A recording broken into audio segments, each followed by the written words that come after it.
This happened a few years back. I was 11 years old at the time with my family driving in the middle of nowhere, Montana. It was also the middle of the night, in the dead of winter. We used to own this place in the literal middle of nowhere, and every once in a while we'd drive out and spend a week fishing, camping, and hiking. So we're driving back towards civilization, and everyone was tired. Big walls of snow were on their side of the road.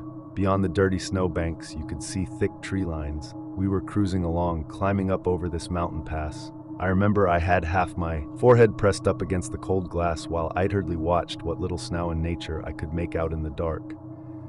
Then I saw this person. I will always remember her as a female. Maybe that's just what I settled on in my head, but either way, they were wearing a tattered coat, multiple layers, and carrying a couple of big bags.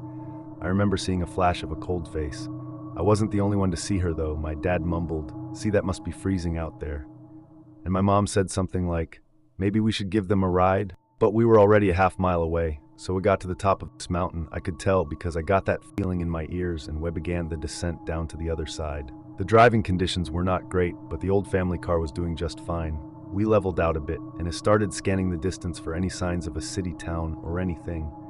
Still nothing but snow and trees out there. We were totally alone. We began their ill descent, and we started winding down this mountain pass. I was staring out the window at the snow and trees as the drive got scary. We hadn't passed a car for what seemed like hours. I remember my dad started talking about something, and that's when I saw where again standing out in the snow. I got a brief glimpse when they were illuminated by the headlights, but then this time I got a better look at their face, and I wish I had an eerily strange smile in the middle of every disfigured face. Maybe she was a horrible burn victim. In that brief second, I couldn't get the image out of my head, but it felt like she was staring right at me, smiling, some messed up kind of understanding in her small black eyes. So drove on for a bit, and I remember just staring out the window. It immediately struck me. How did she get there? How did she travel miles and miles and miles in front of us? Us wouldn't pass a car truck or anything, and there wasn't really any other road out there. We eventually got to the bottom of that mountain and made it to some roadside motel where we stayed for the night. The next morning we found this little diner right outside the town that we stayed in. It was a classic trucker's top type of diner. Wheat and played us a spy. After the bill was paid and we zipped up our coats, I heard the doors out when I looked up and saw her again.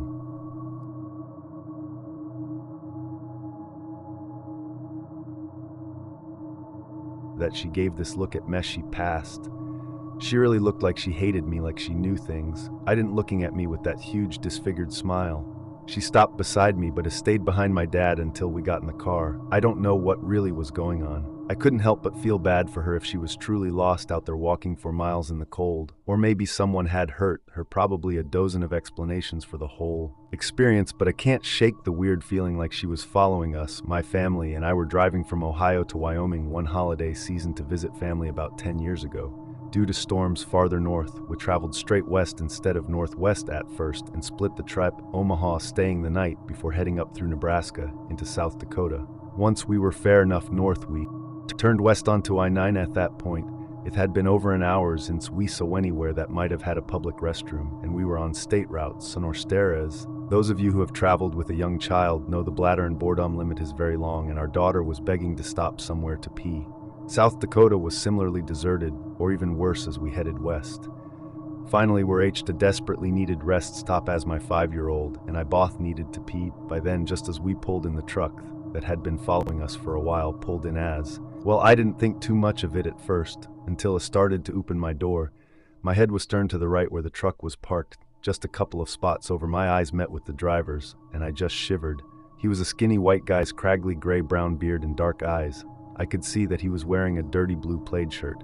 He got out of his 90s brown and cream truck and started running. In the bed, I told my husband that I didn't want to go into the rest stop alone because of the guy and the weird feeling that I got from him. My husband thought that I was being a little silly, but agreed to come with us at that point. The next stop was the town of Wall, South Dakota, about 100 miles away, till according to the huge billboards we'd passed advertising it. My husband figured he'd better empty his bladder, even though he didn't particularly feel the need. I grabbed our daughter and we headed inside, followed by the guy who had been rummaging in his truck and wasn't carrying anything. When I glanced back, my daughter and I did door business in the woman's restroom and headed back out into the lobby. As expected, my husband was already out there since he didn't have a small human to chaper on. The old guy was also in the tinny lobby area. He was just standing there staring at my husband. My husband rushed us back out to her car as we were buckling and he locked the doors. And then it told me that the guy hadn't even gone to the restroom and was just standing in the lobby the whole time. He agreed with Meth that we might have just had a close call and he was glad that it hadn't just been mean to our daughter to go in there. However, that's not the end of the story. That 100-mile drive to Wall was pretty easy with empty landscaping but a decent number of turnoffs from the interstate. We didn't see the truck following us and thought that the whole episode was behind us. Except when we stopped in Wall to grab lunch and some road snacks, plus look at this fun little tourist trap in the middle of nowhere. We saw the guy in the store not even 20 feet away from us, same face, bared and dirty plaid shirt. Thankfully, we'd already eaten, so since he was staring at us again, we quickly paid for our snacks and trinkets and got out of the. We didn't see him again, but I was seriously creeped out until we reached our relatives in Wyoming safely with another sight. Off that manor his struck. It was about 2000 or 2001. And my best friend and I were 13 years old. We lived in a small town in rural Minnesota of about 2,000 people out of our friend group here, and I were the only two who lived out in the country farther away from the small town out in the middle of nowhere. So we understood the boredom that could ensue, but the fun things that would come out of it. Exploring the woods, running around in the cornfields, creating forts, exploring the abandoned house on their property. It was eerily fun.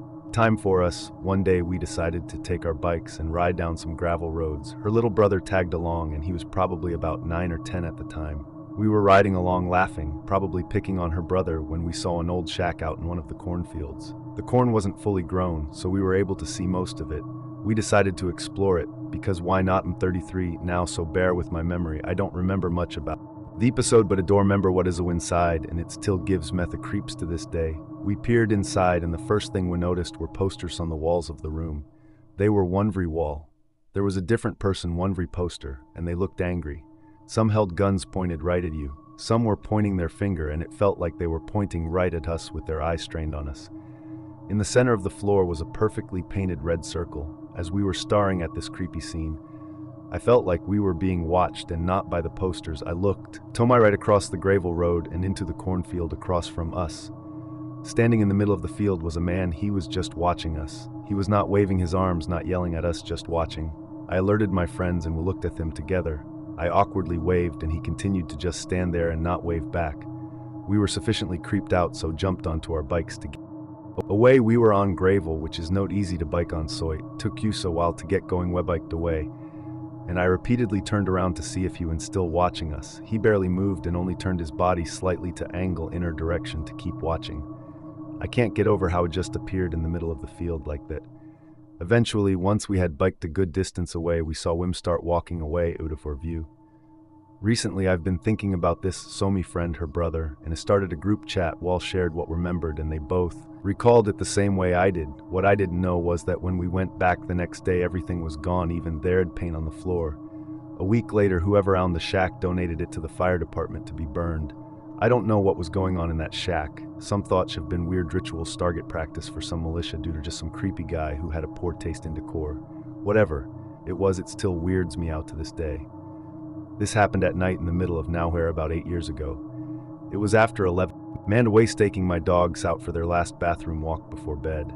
At the time, I was living in a rural area, houses far apart, lots of wooded lots around with wild pigs often crossing our path. I would often take long walks because one of the dogs had a problem with having accidents in the morning if he didn't have an adequate walk to do all his business. It was dark, so I had the flashlight, and I was not expecting to meet anyone out in the middle of nowhere so late at night. But ahead of me peered on the opposite side of the road another flashlight.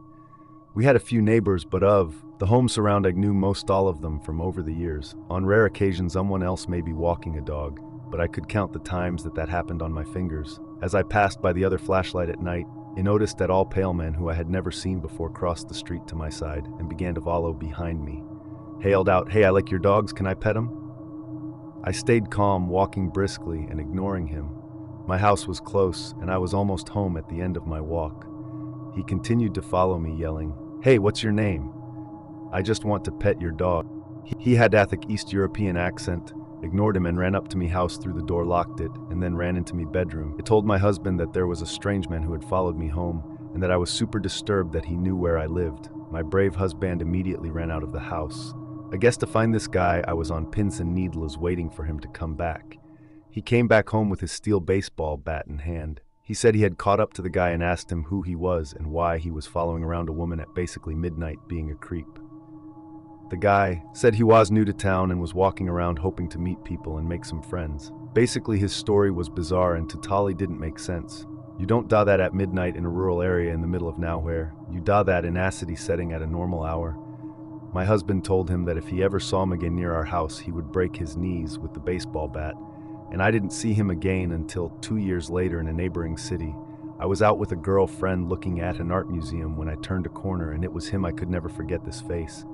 He looked straight at me, and I can't remember exactly what he said, but I knew who he was from that night 2 years ago, which was still very strange. He said something like, "Oh, you're the girl from that night with the dog." I don't remember what I even said back because I was in disbelief. The exact same guy, again with the thick European accent, tall, skinny, and pale.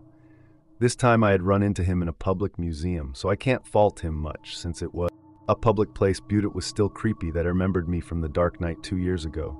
I grabbed my friend's arm and quickly walked in the opposite direction, and we left the museum. I told her the story as we left the museum, and thankfully she understood. Also, thankfully I never saw him again. Back when I was in college in Texas, my roommates and I decided to drive to Boulder, Colorado for spring break.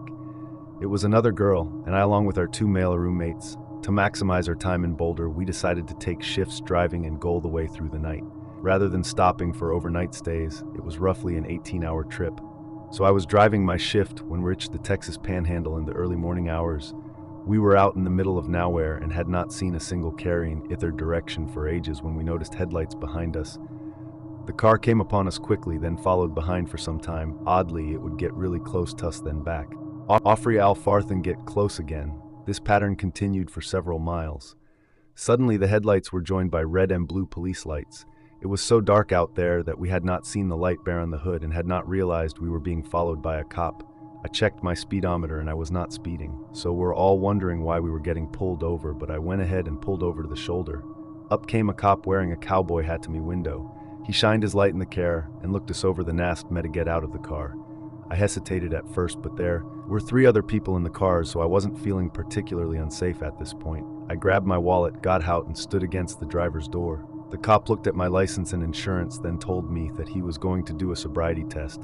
I was thinking, why would I need to do that? But I haven't had anything to drink, so I did it anyways. The way the cop directed me for the walking in a straight line test had me ending my walk right by his car. When I finished, he reached over, opened his back passenger's door and told me to get, and I said, "What, why?" He said that I should sit in his car while he looked at my license. Now I had heard how doors on the back of cop cars can only open from the outside, so I knew if I got into his car and he closed the door I wouldn't be able to get out. It was like 3 a.m. in the morning, pitch black darkness on a road dozens of miles from any civilization, and I decided I was not getting in that car. My exact words were, "I'm sorry, sir. With all respect and for my own safety, I don't want to get into the back of your..." He angrily responded with, "What did you say to me?"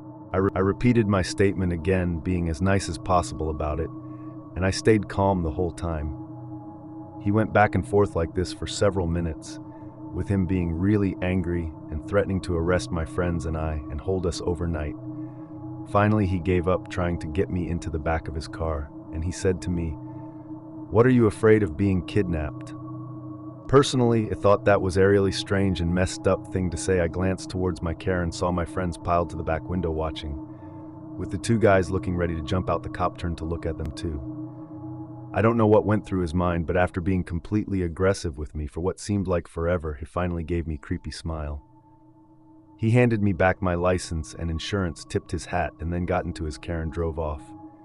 He didn't give me a ticket or even mention what I had done wrong or why he had pulled me over. At that point, I was shaking so badly that my friends had to help me get back in the car. To this day, I think about that cop deciding to terrorize